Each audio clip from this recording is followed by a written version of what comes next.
It was a bitterly cold evening in downtown Chicago. The air was thick with the chill of early winter, and the gray clouds hanging above seemed as though they were about to dump a heavy snowstorm at any moment. The wind sliced through the streets like a sharp blade, making everyone who dared to be outside shiver uncontrollably. Sarah Watson, a young woman in her late 20s, stood at the bus stop, her arms tightly crossed over her coat, her head bowed as she tried to shield her face from the biting wind. Her heels clicked against the pavement, impatiently marking time as she waited for her bus. She'd had a long day at work, and all she wanted was to get home, curl up on her couch, and forget about the stressful meeting she'd just been in. Her eyes drifted to the sidewalk, where she saw a man huddled under a torn, faded blanket. He sat on the ground, shivering uncontrollably, his face hidden behind a messy beard and a hood. The man looked like he hadn't had a good night's sleep in days, maybe weeks. His clothes were ragged, and the little he had didn't seem to provide any warmth against the freezing cold. Sarah's heart clenched. She wasn't a stranger to the sight of homelessness in Chicago, but this man, something about the way he looked, hunched over, trembling in the cold, struck a chord deep inside her. Without thinking, she unzipped her coat and, despite the cold biting at her skin, she walked over to him. "Hey, are you okay?" she asked gently, her voice soft. The man didn't respond immediately. He just sat there, wrapped in his thin blanket, his hands tucked into the folds of the fabric. He was a sight to behold, his face, hidden by the hood, but still, there was something familiar about the way he sat. There was a quiet dignity in the way he bore the cold, even if his situation was far from dignified. "I'm sorry to bother you," Sarah continued, her tone warm but concerned. "But you look like you need help. It's freezing out here." She glanced down at her jacket and, without another thought, she peeled it off her shoulders. She kneeled down next to him and draped the jacket over his shoulders, her fingers brushing against his skin for just a moment. Her heart skipped a beat as she noticed the roughness of his hands, calloused, worn from years of hard labor, perhaps, but also something else. Something she couldn't quite place. The man looked up at her, his tired eyes blinking as if he hadn't expected someone to speak to him, let alone offer kindness. He opened his mouth, about to say something, but then hesitated. His voice, when he spoke, was hoarse, as though he hadn't used it in a long time. "Thank you," he muttered, his voice barely audible above the wind. His lips curled into a small, tired smile, and for a brief moment, Sarah saw a flicker of something behind his eyes. It was gratitude, yes, but there was also something else, a kind of quiet wisdom that made her pause. But before Sarah could say anything else, the sound of an approaching bus made her glance up. Just as the bus pulled up to the curb, the man rose from his spot, pulling the jacket tightly around him. Sarah took a step back, watching him with a mixture of concern and curiosity. The bus doors opened, and the line of passengers started to board. The man, to her surprise, walked slowly toward the bus, his gait steady, almost purposeful, despite his weathered appearance. He stepped into the bus, and the doors closed behind him, but not before Sarah saw something that made her pause. His hand, gripping the edge of the door, wasn't worn and rough like the rest of him. It looked clean, with neatly trimmed nails, almost too perfect for someone who had been living on the streets. Something wasn't adding up. The bus rolled away, and Sarah stood there, frozen for a moment, her eyes locked on the rear window. She shook her head, trying to shake off the feeling that something important had just happened, something she couldn't quite understand. Was he just a homeless man?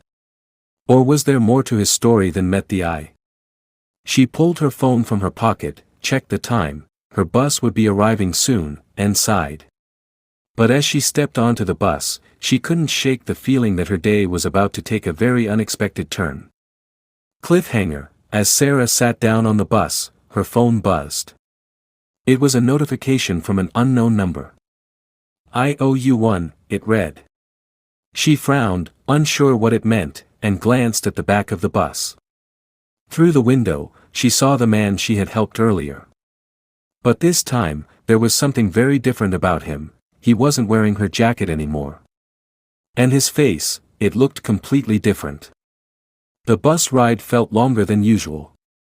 Sarah couldn't concentrate on her phone, the screen blurring as she tried to shake off the feeling that something was wrong. Her thoughts kept drifting back to the man she'd helped. The way he had looked at her, almost as if he had known something she didn't. The notification on her phone kept buzzing, and she could feel the weight of it in her pocket. She stared out the window, her mind racing. "I owe you one," it had said. But from who? And why? She hadn't asked for anything. It wasn't like her to help someone expecting something in return. The bus swerved around a corner, snapping her out of her thoughts, and Sarah dug her phone out of her pocket. She stared at the message again, her eyes narrowing. The sender's name was just a number, +1 646 555 0234. No name. Just a number. Her fingers hovered over the screen. What was the harm in replying? It could have been a simple mistake.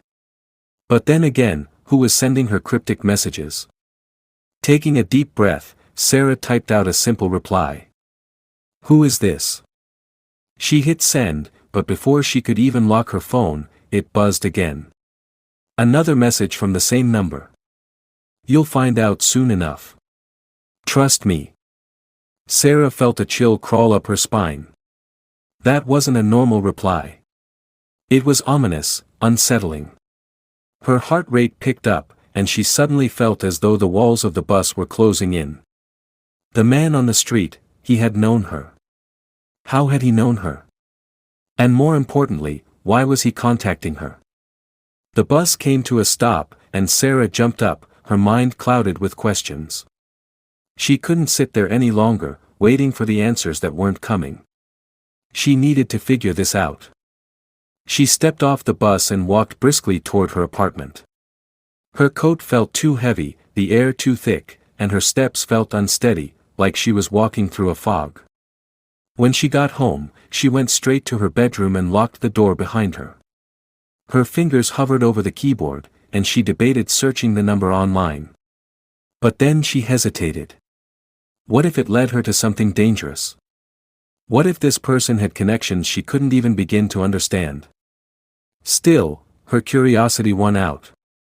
She picked up her phone again, and this time, she searched the number on a public search engine. It only took a second before she found something that made her stomach turn.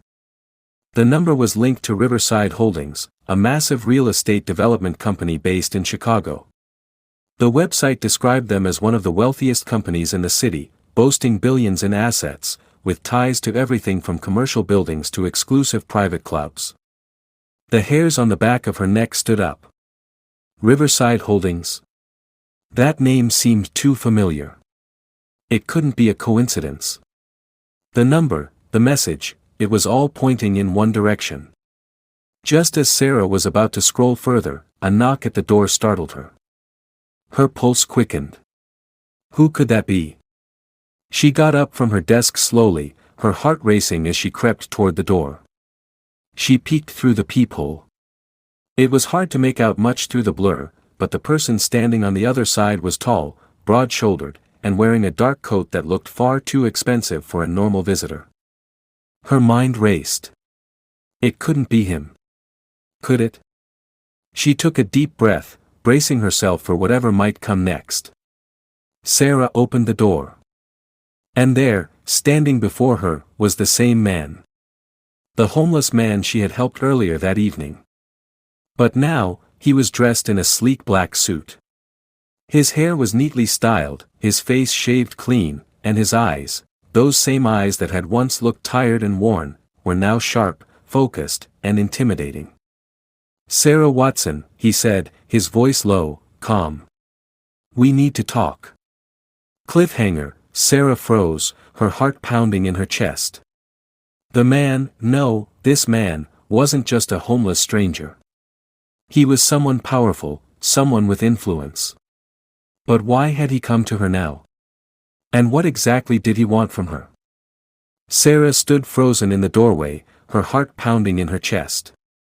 She had no words, no idea what to say. The man, The same one who had been sitting on the sidewalk, shivering in his tattered clothes just hours ago, was now standing before her, dressed in a suit that looked like it could cost more than her entire apartment. He smiled slightly, but it wasn't a smile that reassured her. It was more like a subtle acknowledgement of the surprise he had caused.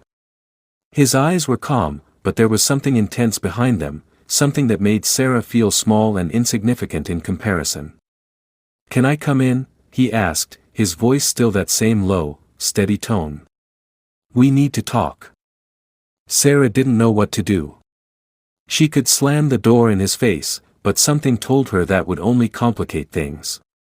Her mind raced with questions, but her body was still frozen. How had he gone from being a homeless man to someone who could afford this expensive suit? What was going on? "Who are you?" she asked, her voice barely above a whisper. He didn't answer immediately. Instead, he took a small step forward, still waiting for her to make a decision. Sarah glanced at him, then at the phone in her hand. The number, the message, everything was suddenly making sense, but it was all far too much for her to wrap her head around.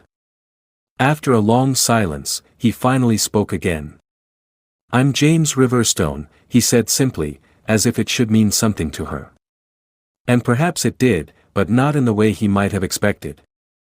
She had heard of the Riverstone name before, but she hadn't connected it to him. Her heart skipped a beat. James Riverstone. The name of a man who owned billions, who was linked to some of the most influential businesses in the world. He was the CEO of Riverside Holdings, the company tied to that number she had found. This man standing in her doorway, was not just any ordinary person. How is this possible? Sarah breathed, the words escaping her before she could stop them. "How are you?" James smiled again, this time a little more knowingly. He seemed to appreciate the confusion in her voice. "It's a long story," he said, his gaze softening for just a moment. "But I'm here because of you, Sarah." That made her pause. The thought of being the reason someone like him was standing at her door made her stomach twist. "I don't understand," she said, shaking her head. "You were homeless. I gave you my jacket. I thought you were just a homeless man," he interrupted, and the look on his face shifted from calm to something more serious. "That's what you thought. But that's not the truth." Sarah blinked, struggling to catch up. "Then what's the truth? Who are you really?" James stepped inside without waiting for an invitation. His presence seemed to fill the small apartment as he moved past her and made his way toward the living room. He didn't sit down right away. Instead, he turned back to face her, his eyes hard now, as though he was preparing to tell her something that would change everything. "Sarah," he began, his tone darker now, "the jacket you gave me wasn't just an act of kindness. It was a test." She was taken aback. "A test?" "Yes," he said, nodding slowly. "You see, I've been watching you for a while. Not in a creepy way, but I needed to know if you were the kind of person who could act selflessly. Who could be kind without expecting anything in return." Sarah felt a chill run down her spine. "You've been watching me?" "Not in the way you're thinking," he said, cutting her off. "It's just, I needed to see if you had the qualities I was looking for. If you could be someone I could trust." "I don't understand," Sarah said, her voice trembling now. "What do you mean? Why me? What do you want from me?" James's expression softened again, but this time, there was something else in his eyes, something that was almost familiar. "You're not just some random person, Sarah. You're the key to something bigger. And I need your help." At those words, Sarah felt like the ground was slipping away beneath her. She had gone from offering her jacket to a man on the street to being caught up in something that sounded like it came straight out of a spy novel.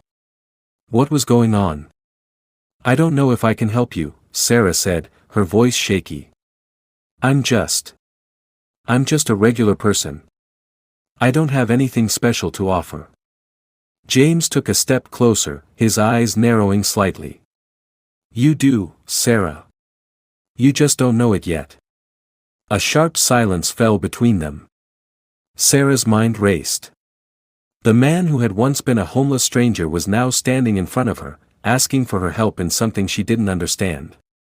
But one thing was clear, this wasn't going to be an ordinary request.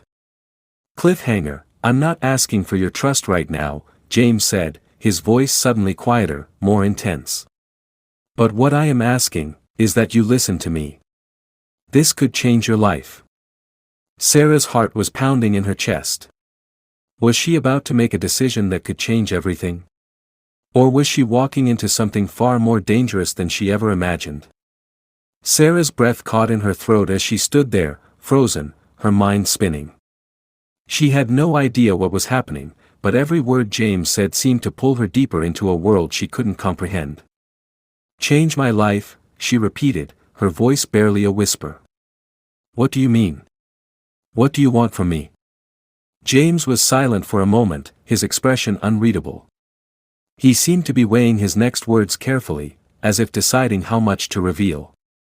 You've already given me something, he said, his voice low. Something more valuable than you could ever know. And now, I need something in return. Sarah blinked, trying to process what he was saying. I gave you my jacket. What could that possibly mean? James smiled faintly, but there was no warmth in it. That jacket wasn't just an act of charity, Sarah. It was a key. You're the first person in months to offer something without expecting anything back. And that gesture, small as it may seem, opened a door. A door to a plan that has been years in the making. Sarah shook her head, her confusion deepening. What plan? What are you talking about? I just helped someone who looked like they were freezing to death. I don't understand. James stepped closer, his eyes intense now, almost predatory. You think this is just about a jacket? He asked, his voice growing harder. This is about much more than that. It's about loyalty. Trust. And the future of Riverside Holdings. The name hit Sarah like a slap in the face. Riverside Holdings, the company tied to everything she had just learned about. The company that James supposedly ran. What does Riverside Holdings have to do with me? His gaze never left hers as he answered. Riverside is more than just a real estate company. It's the front for a much larger operation. We've been involved in something far darker than you can imagine. And now, we need someone like you. Sarah recoiled, her heart racing.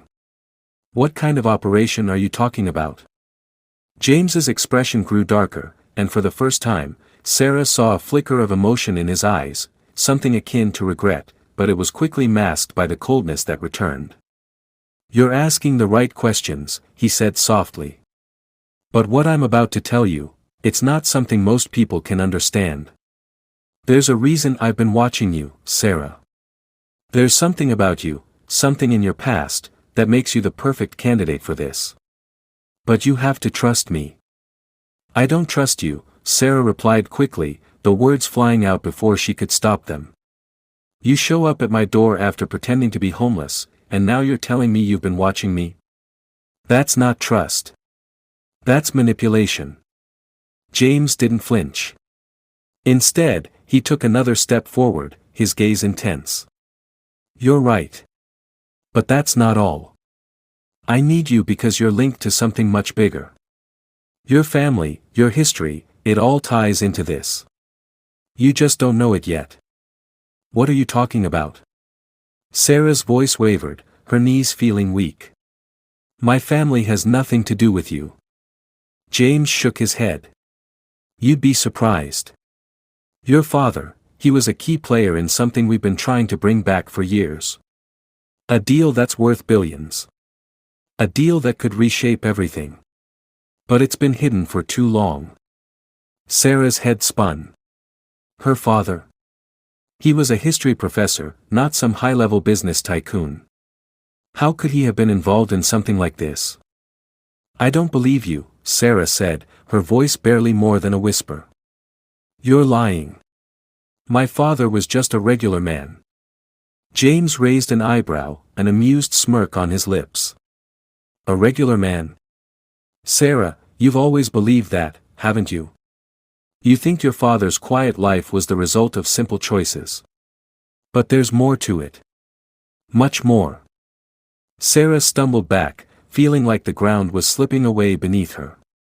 The walls of her apartment felt like they were closing in, and her chest tightened with the overwhelming weight of everything she was hearing. This isn't possible, she muttered, almost to herself. My dad, he wasn't involved in anything like this. He was just a teacher. James's gaze softened, but there was no sympathy in it. That's what he wanted you to believe. He kept you out of it, kept you safe. But there are things about your family's past that you don't know. Things that, if revealed, could change everything. Sarah's mind was in turmoil. She had always respected her father, admired him for his quiet strength and integrity. But now, James was telling her something that didn't make sense, something that went against everything she knew about her family. Her father was never a criminal. He was never involved in some secret deal worth billions. It was all a lie, wasn't it? But James wasn't done. His next words hit her like a punch to the stomach. You're not just his daughter. You're part of this story. And if you want to save your family, if you want to understand what your father really did, you need to come with me. Sarah's head spun. Her heart pounded in her chest. What did he mean by that? Was this all some twisted game? Or was there some truth buried underneath all the lies? Cliffhanger, just as she was about to speak, there was a knock at the door. A loud, insistent knock. James's face turned pale, and for the first time, Sarah saw genuine fear flicker in his eyes. Get down, he hissed, his hand pulling her behind the couch, out of sight. Sarah's heart pounded as she crouched behind the couch, her breath shallow and quick. The knock at the door was still echoing in her ears, and she could feel the weight of the silence in the room pressing down on her chest. James had pulled her down quickly, his grip tight on her arm as he guided her to the floor. His eyes, once sharp and cold, were now wide with a mix of fear and urgency. For the first time since he'd entered her apartment, he looked truly vulnerable. Stay quiet, he whispered, his voice low and tense. They can't know you're here. Sarah's mind raced. Who was at the door? And why was James so afraid? She had no time to process everything he had just told her, the strange connection to her father, the cryptic secrets he was hinting at, the life she never knew her family had lived. All she could focus on now was the sound of footsteps growing louder outside her apartment. The knock came again, this time harder, more forceful.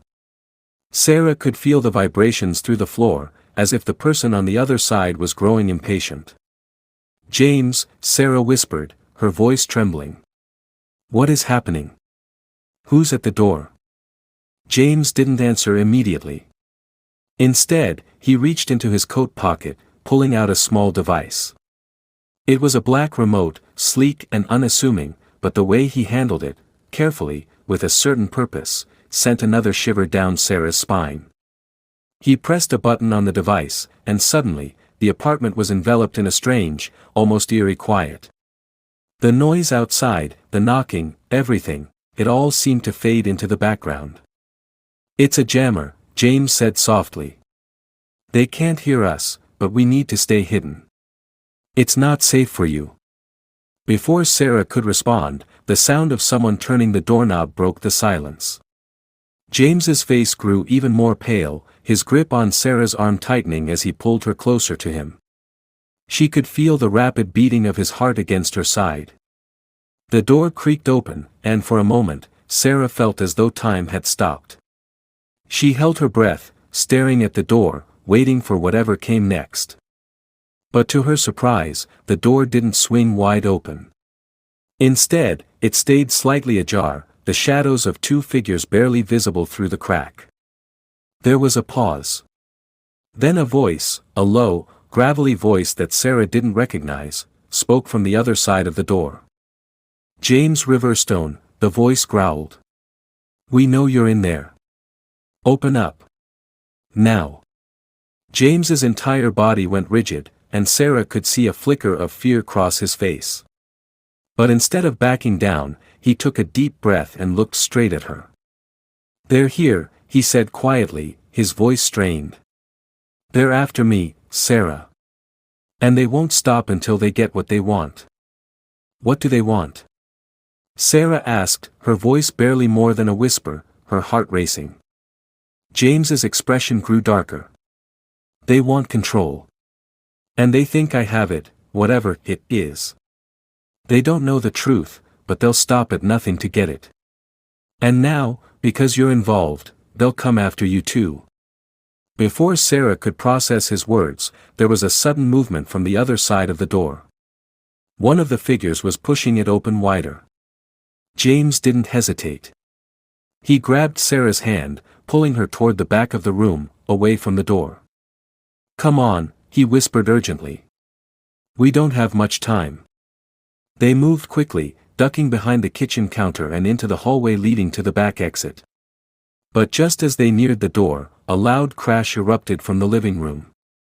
Sarah's heart jumped into her throat. "They're inside," James said, his voice full of panic. "They're not going to let us go easily." Without thinking, Sarah reached out and grabbed his arm, stopping him in his tracks. "Wait, what is this all about? What do you want from me?" James stopped and looked at her, his eyes filled with a mix of guilt and desperation. "I never wanted this for you, Sarah," he said, his voice barely a whisper. "But there's no turning back now.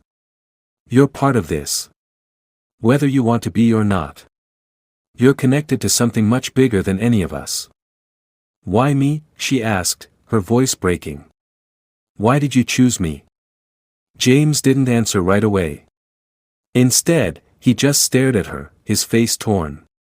"Because your father, he was part of it all. And you're the only one who can stop it." Sarah's mind reeled. Her father, what did he have to do with all of this? Why was she being dragged into a world of secrets and danger? And what could she possibly do to stop whatever this was? The sound of footsteps behind them made Sarah spin around. She had no choice now. There was no going back. James grabbed her hand, pulling her toward the exit door.